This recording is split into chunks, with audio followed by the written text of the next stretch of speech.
سوال یہ ہوتا ہے کہ درود تو پڑھیں لیکن پڑھیں کون سا درود پڑھیں گے؟ اکثر سوال پوچھا جاتا ہے جی درود کون سا پڑھیں؟ تو دیکھیں، ہم کسی بھی درود کے منکر نہیں ہیں۔ ہم یہ نہیں کہتے کہ فلاں والا نہ پڑھو، ہم کہتے ہیں جو بھی دل میں آئے پڑھو۔ مثلا حضور نبی پاک علیہ الصلوۃ والسلام کا نام لیا جاتا ہے اور آگے پڑھا جاتا ہے صلی اللہ علیہ وآلہ وسلم۔ یہ کیا ہے؟ یہ بھی ایک درود ہے، مختصر ترین درود جس کو کہتے ہیں صلی اللہ علیہ وسلم، صلی اللہ علیہ وآلہ وسلم، یا کچھ پڑھتے ہیں صلی اللہ علیہ وآلہ وصحابہ وسلم۔ جس طرح بھی پڑھو یہ ایک درود ہے۔ کوئی بندہ یہ درود اگر وظیفے میں رکھے یہ بھی درست ہے۔ کوئی پڑھتا ہے اللہم صلی علی محمد وعلی آل محمد، یہ بھی درست ہے۔ کوئی صرف درود ابراہیمی پڑھتا ہے وہ بھی اس کے لیے درست ہے۔ تو یعنی کوئی بھی بندہ درود پڑھے، ہم کسی کے منکر نہیں ہے۔ یہ ایک کتاب ملتی ہے درود و سلام کی، اس میں کافی تعداد میں درود و سلام لکھے ہوئے ہیں، ان میں سے جو بھی آپ پڑھنا چاہیں بالکل اللہ کی بارگاہ میں وہ قابل قبول ہے۔ لیکن میں آج جس نقطے پر آپ کو لانا چاہتا ہوں ذرا وہاں توجہ فرمائیں، وہ یہ ہے کہ قرآن پاک میں اللہ تعالیٰ نے جہاں مومنوں کو درود و سلام پڑھنے کا حکم دیا، وہاں صرف درود کے لفظ نہیں ہے، وہاں ساتھ سلام کے لفظ بھی ہے۔ عربی کے الفاظ ہیں صلو علیہ وسلمو، صلو سواد کے ساتھ ہے اور سلمو سین کے ساتھ ہے، یعنی سواد کے ساتھ جو ہے اس کا معنی ہے درود، اور جو سلمو ہے اس کا معنی ہے سلام۔ یعنی اللہ نے فرمایا کہ اے ایمان والو، تم بھی میرے آقا پر خوب درود اور خوب سلام بھیجو۔ تو درود ایسا پڑھنا چاہیے جس میں درود بھی ہو اور جس میں سلام بھی ہو۔ یہ قرآن کے عین مطابق ہو جائے گا، جس میں درود بھی ہو اور جس میں سلام بھی ہو۔ بعض لوگ کہتے ہیں کہ صرف درود ابراہیمی پڑھنا چاہیے۔ حضور نبی پاک علیہ الصلوۃ والسلام کی ایک حدیث کا حوالہ بھی دیتے ہیں۔ حضور نبی پاک علیہ الصلوۃ والسلام سے کسی نے پوچھا کہ یا رسول اللہ میں درود کون سا پڑھوں؟ تو حضور نے فرمایا وہ جو درود ابراہیمی ہے نماز والا وہ والا پڑھو۔ تو اس نے صرف درود کے متعلق سوال کیا تھا تو حضور نے صرف درود کا جواب دیا۔ اس حدیث کا یہ مطلب ہرگز نہیں ہے کہ صرف درود ابراہیمی پڑھنا چاہیے اور کوئی نہیں پڑھنا چاہیے۔ ہمارے علاقے میں نا ایک بندہ ہے، وہ جب بیان کرتا ہے نا، تقریر کرتا ہے، تو جہاں پر عوام کو درود پڑھانے کی باری آتی ہے تو کہتا ہے درود پڑھو نماز والا، آگے وہ لفظ کہتا ہے نماز والا، درود پڑھ لو نماز والا۔ نماز والا کون سا؟ یعنی درود ابراہیمی۔ تو میں کہتا ہوں کہ یہ صرف قید نہ لگاؤ کہ یہ درود پڑھو اور کوئی نہ پڑھو، یہ قید لگانا غلط ہے۔ اگر درود پڑھنا ہے نا نماز والا تو پھر میں کہتا ہوں ساتھ سلام بھی پڑھو نماز والا۔ سلام بھی تو ہے نا ساتھ، اتحیات میں جب بیٹھتے ہیں صرف درود تو نہیں نہ پڑھتے، ہم ساتھ سلام بھی پڑھتے ہیں۔ اور وہ سلام کون سا ہے؟ السلام علیکہ ایھا النبی، سلام ہو آپ پر اے نبی۔ ایھا النبی کا معنی ہے یا نبی، سلام ہو آپ پر یا نبی۔ تو میں کہتا ہوں درود بھی پڑھو اور ساتھ سلام بھی پڑھو۔ اور جو بندہ قید لگائے اپنی طرف سے کہ صرف درود پڑھو اور سلام نہ پڑھو تو یہ یوں سمجھ لیں کہ قرآن کے خلاف بات کر رہے ہیں، کیونکہ قرآن نے کہا درود بھی پڑھو اور سلام بھی پڑھو۔ تو اگر نماز والا درود پڑھنا ہے نا تو ساتھ سلام بھی نماز والا پڑھے تھے۔ بات پھر گھوم پھر کر وہیں آ جائے گی، جس وجہ سے یہ سلام نہیں نہ پڑھتے وہی بات پھر نماز میں دوبارہ آ جاتی ہے۔ تو کیا ہے، ہم سے اگر کوئی پوچھے کہ کون سا درود پڑھیں تو میں آپ کو بتاتا ہوں آپ پڑھیں الصلاۃ والسلام علیک یا رسول اللہ، کہ اس درود کے اندر درود بھی ہے اور ساتھ سلام بھی ہے اور اس کے ساتھ یا رسول اللہ کا لفظ بھی ہے، جو کہ ہماری پہچان، اہل سنت کی پہچان بھی ہے یا رسول اللہ کہنا۔ اصل میں جو ان کو درد ہوتا ہے نا اس سے، وہ یا رسول اللہ کہنے سے ہوتا ہے کہ اس میں تو یا کے الفاظ ہیں، اس میں تو جناب یا رسول اللہ پھر کہنا پڑے گا۔ میں کہتا ہوں یار یا رسول اللہ کہنے سے کیا ہوتا ہے؟ ذرا توجہ فرمائے نا اس طرف، یا رسول اللہ کہنے دے سے کیا ہوتا ہے؟ وہ جی اصل میں نا بات یہ ہے، چونکہ چنانچہ یا جو ہوتا ہے نا یہ ندائیہ کلمات میں ہے، اور ندائیہ وہ ہوتا ہے جو سامنے ہو، سن رہا ہو، جس کو مخاطب کر کے بات کی جائے اس کو کہتے ہیں یا، یعنی یا رسول اللہ، اے اللہ کے رسول، اور جو سامنے ہوگا اس کو یا کے کلمے کے ساتھ پکارا جائے گا۔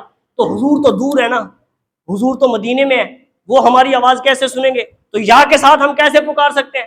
تو میں نے کہا جی دور سے پھر کس کو پکارنا چاہیے؟ کہتا جی اللہ تعالیٰ کو پکارنا چاہیے، دور سے سننا اللہ کی صفت ہے۔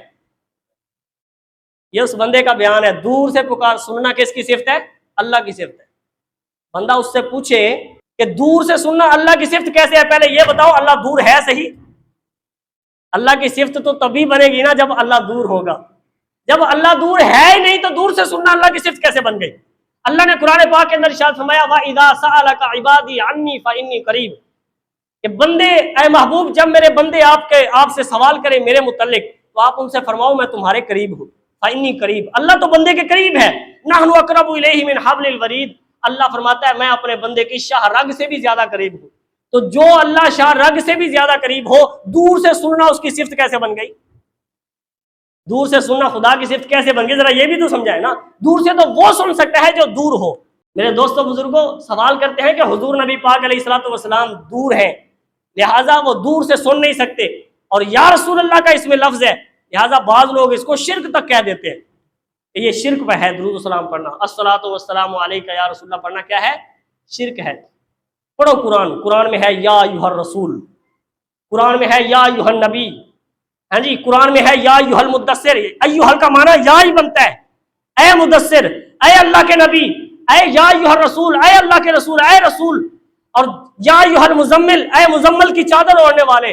قرآن نے جگہ جگہ پر نبی کو یا کے ساتھ پکارا، اور جب تم نماز پڑھنے مسجد میں آ گئے اور مسجد میں بھی آ کر تم نے کہا السلام علیکم ایھا النبی، پڑھنا تو میں پھر بھی پڑھ گیا، لیکن کتنی حیرت کی بات ہے، وہی لفظ جو قرآن میں بھی آئے، وہی لفظ جو نماز میں بھی آئے، یہاں پر جائز ہو جاتا ہے، جب مسجد سے باہر نکلے پھر شرک ہو جاتا ہے۔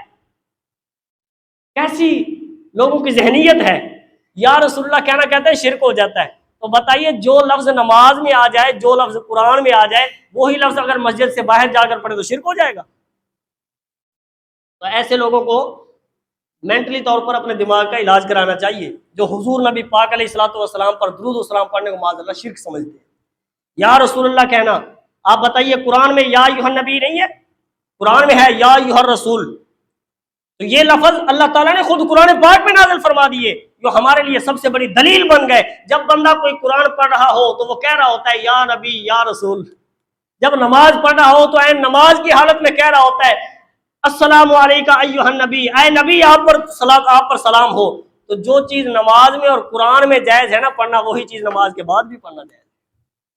حدیث پاک ہے حضور نبی پاک علیہ الصلوۃ والسلام کی، حضرت عثمان بن حنیف رضی اللہ تعالیٰ عنہ، جس کو ہم اردو میں حنیف کہتے ہیں نا، اس کو عربی میں حنیف پڑھا جاتا ہے، عثمان بن حنیف رضی اللہ تعالیٰ عنہ، آپ فرماتے ہیں کہ ایک مرتبہ ہم حضور کی بارگاہ میں حاضر تھے، تو حضور نبی پاک علیہ الصلوۃ والسلام کی بارگاہ میں نا ایک بندہ آیا جو کہ آنکھوں سے معذور تھا، نبینا تھا۔ اس نے آ کر حضور سے گزارش کی، درخواست کی کہ یا رسول اللہ میرے لیے دعا فرمائے، اللہ مجھے روشنی لوٹا دے، آنکھوں میں روشنی عطا فرمائے۔ تو حضور نے فرمایا یا تو تم صبر کر لو، اللہ تمہیں اس کا بہتر صلہ عطا فرمائے گا۔ دنیا میں اگر اللہ نے کسی کو آزمائش میں ڈالا ہے نا، اور وہ بندہ اگر صبر کر لے تو قیامت میں اس کا دگنا اجر اللہ عطا فرمائے گا۔ حضور نے فرمایا یا تو تم صبر کر لو یا پھر میں تمہارے لیے دعا کر دیتا ہوں، جیسے کہو۔ اس نے کہا یا رسول اللہ دعا ہی کر دے، اللہ آنکھیں کی روشنی لوٹا دے۔ حضور نبی پاک علیہ الصلوۃ والسلام نے پھر اس کو فرمایا جاؤ وضو کر کے آؤ، 2 رکعت نفل پڑھو۔ وضو کر کے آیا، 2 رکعت نفل پڑھے۔ اس کے بعد حضور نے ایک دعا سکھائی، اس نبینا صحابی کو حضور نے ایک دعا سکھائی۔ حضور نے فرمایا یہ دعا پڑھو کثرت کے ساتھ، اللہ تمہیں روشنی لوٹا دے گا، اور اس دعا کے اندر یا محمد کے لفظ موجود ہے، یہ حدیث پاک ہے، اس دعا کے اندر یا محمد کے لفظ موجود ہے۔ حضرت عثمان ابن حنیف رضی اللہ تعالیٰ عنہ آپ فرماتے ہیں کہ ہم نے اپنی آنکھوں سے دیکھا اس بندے نے وضو کیا، آ کر 2 رکعت نفل پڑھے، اس کے بعد وہ دعا پڑھنے لگا، ابھی وہ دعا پڑھ ہی رہا تھا کہ اللہ نے اس کی آنکھوں کی روشنی واپس لوٹا دی۔ تو اس دعا کے اندر کیا ہے؟ یا محمد کے لفظ موجود ہے، اور وہ دعا حضور نے سکھائی ایک صحابی کو تھی، لیکن تعلیم پوری امت کے لیے ہے۔ اور حضور نبی پاک علیہ الصلوۃ والسلام کے ظہری وصال شریف کے بعد، یعنی پردہ فرما جانے کے بعد، پھر بھی صحابہ کرام کا اس پر عمل رہا، حدیث میں حوالے موجود ہے، صحابہ کرام اس کو پڑھتے رہے۔ تو حدیث پاک سے بھی یا محمد یا رسول اللہ کہنا ثابت ہے۔ جب میرے آقا کریم علیہ الصلوۃ والسلام ہجرت کر کے مکہ سے مدینہ طیبہ تشریف لائے، تو حضور نبی پاک علیہ الصلوۃ والسلام جب مدینہ کی گلیوں میں پہنچے نا، تو جو بچیاں تھیں وہ گھروں کی چھتوں پر چڑھ گئیں، جو مرد تھے وہ بازاروں میں آ گئے، اور ایک ہی نعرہ تھا ینادون یا محمد یا رسول اللہ، یا محمد یا رسول اللہ، سب کی زبان پر یہ نعرہ تھا۔ اور آج تک اہل حق کا جو حق پر جماعت ہے ان کا نعرہ یہی ہے، یا رسول اللہ۔ اہل سنت و جماعت کا نعرہ کیا ہے؟ یا رسول اللہ۔ آپ نے دیکھا ہوگا یہ نعرہ لگایا جاتا ہے لبیک یا رسول اللہ، یہ اہل حق کی، اہل سنت و جماعت کی نشانی ہے۔ ایک اور حدیث پاک ہے جس میں حضور نبی پاک علیہ الصلوۃ والسلام نے فرمایا کہ اگر تم کسی بھی ایسی جگہ پر پھنس جاؤ، کسی جنگل میں راستہ بھٹک جاؤ یا کسی ریگستان میں پھنس جاؤ، کوئی بھی ایسی جگہ جہاں پر تمہیں کوئی مشکل ہو، کوئی سہارا نظر نہ آئے تمہیں، تو اس وقت تم کیا کہو؟ بلند آواز سے کہو یا عباد اللہ اغیثونی، یا عباد اللہ۔ یہ حدیث کے الفاظ ہیں، حضور نے فرمایا پڑھو یا عباد اللہ اغیثونی، اے اللہ کے بندوں میری مدد کرو۔ حضور نے فرمایا کچھ اللہ کے بندے ایسے ہیں جن کی اللہ نے ڈیوٹیاں لگائی ہوئی ہیں کہ کوئی بھی راہ بھولا، راہ بھٹکا ہوا مسلمان کسی جنگل میں، کسی ریگستان میں، کسی جگہ پر پھنس جائے، اگر وہ ان بندوں کو، اللہ کے بندوں کو پکار کر کہے، اللہ تعالیٰ اس بندے کو راستہ دکھا دیتا ہے، ان اللہ کے بندوں کے ذریعے سے اس بندے کی مدد فرما دیتا ہے۔ اب دیکھیں ان بندوں کو بھی پکارا گیا یا کے ساتھ، یا عباد اللہ۔ میں کہتا ہوں اگر عام بندے کو پکارا جا سکتا ہے تو پھر جو اللہ کے محبوب ہیں ان کو یا کے ساتھ کیوں نہیں پکارا جا سکتا؟ اصل میں تو یہ بھاگے تھے نا الصلوۃ والسلام علیک یا رسول اللہ پڑھنے سے کہ اس میں یا رسول اللہ ہے، تو وہی یا رسول اللہ قرآن میں بھی ہے، وہی یا رسول اللہ حدیث میں بھی ہے، وہی یا رسول اللہ صحابہ کے عمل سے بھی ثابت ہے، وہی یا رسول اللہ 14 صدیوں سے مسلمانوں کا نعرہ بھی ہے۔ اگلی بات ذرا غور سے سماعت فرمائیں، حدیث پاک کے میں حوالے دے رہا ہوں، میں نے قرآن سے بھی حوالہ دیا، میں نے 2 حدیثیں بھی پڑھی، اب تیسری حدیث پاک سماعت فرمائیں اسی ایک موضوع پر۔ یہ صحابہ کرام کا عمل آپ کو بتا رہا ہوں۔ نہامند کا علاقہ، میں نے کئی مرتبہ یہ حدیث پاک شاید پہلے بھی آپ حضرات کی گوش گزار کی، نہامند کے علاقے میں مسلمانوں کا لشکر جو ہے نا وہ جنگ کر رہا تھا، اور وہاں پر وہ دشمن کے نرغے میں آ گیا، یعنی ایک لشکر تھا جو ان پر حملہ آور ہونے والا تھا۔ حضرت سیدنا عمر فاروق رضی اللہ تعالیٰ عنہ کا دور تھا، آپ مسجد نبوی میں جمعہ کا خطبہ دے رہے تھے۔ جمعہ کے خطبے کے دوران آپ نے بلند آواز سے کہا یا ساریۃ الجبل، بلند آواز سے۔ اب وہ پتہ نہیں کتنے 100 کلومیٹر دور تھا وہ جو لشکر جہاد کر رہا تھا، آپ نے مسجد نبوی میں کھڑے ہو کر دور سے کہا یا ساریۃ الجبل، اے ساریہ پہاڑ کی سائڈ پر ہو جاؤ۔ جب وہ لشکر جنگ کر کے فتح کر کے واپس آیا تو لوگوں نے پوچھا کہ سناؤ تمہارے ساتھ کیا معاملہ پیش آیا تھا؟ انہوں نے کہا کہ ہم دشمن کے نرغے میں پھنس چکے تھے کہ عین ہمارے کانوں میں حضرت عمر کی آواز آئی۔ ساریہ تھا اس بندے کا نام، جو لشکر کا جو امیر تھا، سپہ سالار تھا، وہ کہتے ہیں ہمارے کانوں میں حضرت عمر فاروق کی آواز آئی کہ اے ساریہ پہاڑ کی سائڈ لو۔ تو جب ہم پہاڑ کی سائڈ لی تو اللہ نے ہمیں دشمن پر غالب فرما دیا، ہمیں فتح عطا فرما دی۔ حضرت عمر نے مسجد نبوی میں کھڑے ہو کر اتنی کلومیٹر دور اس بندے تک اپنی آواز پہنچائی، اور اس بندے نے اتنی دور سے حضرت عمر فاروق کی آواز سنی۔ میں کہتا ہوں نبی کا صحابی ہو، نبی کا کلمہ پڑھنے والا ہو، نبی کے نام پر اپنی جان کو قربان کرنے والا ہو، اگر وہ اللہ اس کو اتنی طاقت عطا فرما سکتا ہے کہ وہ اتنی دور سے حضرت عمر کی آواز سن سکتا ہے، تو خود میرے آقا کیوں نہیں سن سکتے؟ میرے آقا بھی دور کی آواز سن سکتے ہیں۔ اللہ نے میرے آقا کو یہ طاقت عطا فرمائی۔ چلے آخر پر ایک آخری دلیل دے کر بات کو آگے چلاتا ہوں۔ اس پر بے شمار دلیلیں ہیں، میں آپ کو یہ بتا دوں، اس پر کوئی 2-4 دلیلوں والی بات نہیں ہے، بے شمار دلائل ہے۔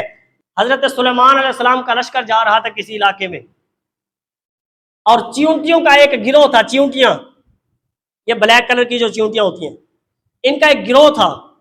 یہ گروہ ایک ندی سے گزر رہا تھا، ایک وادی تھی اس سے گزر رہا تھا، اور حضرت سلیمان علیہ السلام کا جو لشکر تھا نا وہ وادی سے 30 کلومیٹر دور تھا۔ کتنا؟ یہ تفسیر کے اندر یہ بات آئی، 30 کلومیٹر دور تھا۔ جب وہ لشکر نے اسی رستے سے گزرنا تھا تو جو چیونٹیوں کی سردار تھی نا، سنیے گا غور سے، قرآن کی آیت ہے، قالت نملۃ، نمل کہتے ہیں چیونٹی کو، سورہ نمل 19واں پارہ، قالت نملۃ یا ایھا النمل ادخلوا مساکنکم۔ اس چیونٹی نے کہا اپنی باقی ساری چیونٹیوں سے کہ جلدی جلدی اپنے گھروں میں، اپنے بلوں میں گھس جاؤ۔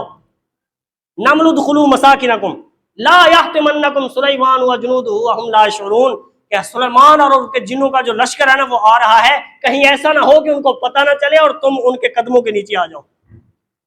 کتنی دور تھا وہ لشکر؟ 30 کلومیٹر دور تھا۔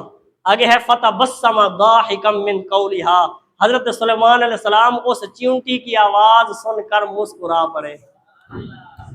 فتبسم ضاحکا من قولھا، تبسم کس کو کہتے ہیں؟ مسکرانے کو۔ فتبسم ضاحکا من قولھا، اس کی بات کو، اس کے قول کو سن کر حضرت سلیمان علیہ السلام 30 کلومیٹر دور سے سن کر مسکرا پڑے۔ اب مجھے بتاؤ، آپ چیونٹی کو پکڑ کر اتنا پاس لے آئے، آپ کو آواز آئے گی؟ نہیں آئے گی۔ اتنا پاس لے آئے پھر بھی نہیں آئے گی، کان کے اندر داخل کر دے پھر بھی نہیں آئے گی۔ اور 30 کلومیٹر دور حضرت سلیمان علیہ السلام چیونٹی کی آواز کو سن سکتے ہیں، یہ ہے اللہ کے نبی کی شان۔ میں کہتا ہوں وہی حضرت سلیمان علیہ السلام معراج کی رات میرے آقا کے پیچھے کھڑے ہو کر نماز پڑھ رہے ہیں۔ اگر مقتدی کی سماعت کا یہ عالم ہے تو امام الانبیاء کی سماعت کا کیا عالم ہوگا؟ جو پیچھے کھڑے نماز پڑھ رہے ہیں ان کو اللہ نے یہ شرف عطا فرما دیا ہے، تو جو خود امام الانبیاء ہیں، مصلی پر کھڑے ہو کر نماز پڑھ رہے ہیں، بتائیے اللہ نے ان کو کتنا طاقت عطا فرمائی ہوگی۔ یقیناً میرے آقا بھی یہاں سے ہماری آواز کو سن سکتے ہیں۔ جب بھی کوئی بندہ پکارتا ہے میرے آقا آواز سنتے ہیں۔ یہاں پر ایک بہت ہی لطیف نکتہ ذرا توجہ فرمائیے گا۔ چیونٹی نے بولا اپنی باقی چیونٹیوں سے، اور حضرت سلیمان علیہ السلام نے ان کی آواز کو سنی۔ یار مجھے یہ تو سمجھ میں آتا ہے کہ وہ اللہ کے نبی ہیں، انہوں نے دور سے چیونٹی کی آواز کو سن لیا، لیکن توجہ فرمانے کی بات جو ہے نا وہ یہ ہے کہ اس چیونٹی کو کیسے پتا چلا کہ اتنی دور وہ لشکر آ رہا ہے؟ ابھی تو وہ 30 کلومیٹر دور تھا۔ اس چیونٹی کو کیسے پتا چل گیا کہ 30 کلومیٹر جو دور ہے وہ لشکر آ رہا ہے؟ پوچھ رہا ہے ان لوگوں سے جو کہتے ہیں نبی دور سے نہیں سن سکتے، جو کہتے ہیں نبی کو دیوار کے پیچھے کا پتہ نہیں ہے، جو نبی کے علم غیب پر اعتراض کرتے ہیں۔ جب بھی کوئی بات آتی ہے حضور کی عظمت پر ہر جگہ پر ہٹ کرنے کی کوشش کرتے ہیں۔ پوچھنا ان لوگوں سے کہ اس چیونٹی کو کیسے پتا چلا؟ آگے سے کہتے ہیں اللہ نے بتا دیا ہوگا۔ تو جو اللہ چیونٹیوں کے سردار کو بتا سکتا ہے، کیا وہ نبیوں کے سردار کو نہیں بتا سکتا؟ جو اللہ چیونٹیوں کی سردار کو یہ طاقت عطا فرما سکتا ہے، جو چیونٹیوں کی سردار ہو، جو امام الانبیاء جن کو اللہ نے بنایا، کیا اللہ ان کو یہ طاقت عطا نہیں فرما سکتا؟ بات ہے ماننے کی۔ اگر ماننے پہ آئے تو خدا کی قسم اس جیسے ہزاروں دلائل موجود ہیں، اور اگر کوئی بندہ نہ مانے تو پھر اس کے لیے چاہے سارا قرآن پڑھ دے پھر بھی نہیں مانے۔